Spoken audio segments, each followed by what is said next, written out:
नमस्कार मंडळी, मी ओमकार आणि आज आम्ही सगळे निघालोय दापोलीतील मुरुड बीचला। सगळ्यांनी किल्ला बनवायला खूप मेहनत केली, तर त्याबद्दल एक छोटीशी ट्रिप काढली। मग गणपती बाप्पा मोरया म्हणून आमचा प्रवास सुरू झाला आणि आम्ही दस्तुरीत नाश्ता करायला थांबलो। हा पाऊस पण काय ऐकत नव्हता, पण आम्ही पण हट्टी, काही झालं तरी जायचंच या मतावर सगळे ठाम। मग पुढे जाऊन जेवणाची व्यवस्था केली होती, तिथे थांबून जेवण घेतलं आणि आम्ही दापोलीत पोहोचलो आणि पाऊस पण उघडला होता।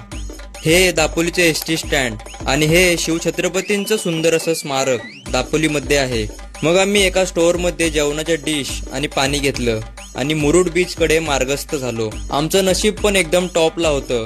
बीच वर गेलो आणि पाऊस पूर्णपणे बंद झाला। मग आधी क्रिकेट खेळलो, ते झाल्यावर कबड्डी।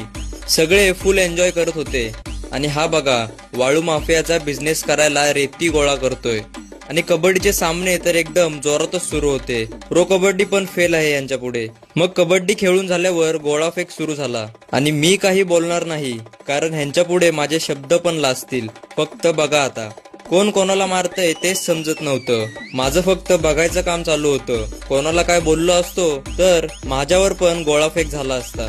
मग मी आणि सुशांतने बाईक राईड केली, 1 किलोमीटर राऊंड मारून आणतात। मग सगळी गँग खेळून दमली आणि जेवायला निघालो। मग सगळेजण जेवायला बसले। समुद्राच्या शेजारी जेवायची मजाच वेगळी होती, लाटांचा आवाज आणि सुसाट वारा। मग जेवून झाल्यावर सगळे रेडी झाले आणि आता हरणे बीच वर निघालो। हरणे बीचला तर एकदम जबरदस्त वातावरण होतं आणि हे मच्छी मार्केट।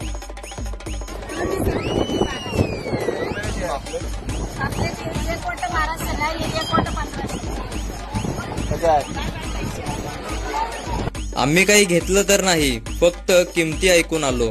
हरणे बीचवर मच्छी तर नाही, पण पेरू नक्कीच घेतले, ते बजेट मध्ये बसले। तर मंडळी, हा व्हिडिओ बघून हसला असाल तर लाईक करा, नाही हसलात तर 2दा लाईक करा, शेअर करा, फॉलो करा आणि बाकी मिस्टर ओमी व्लॉगर वर असंच प्रेम ठेवा।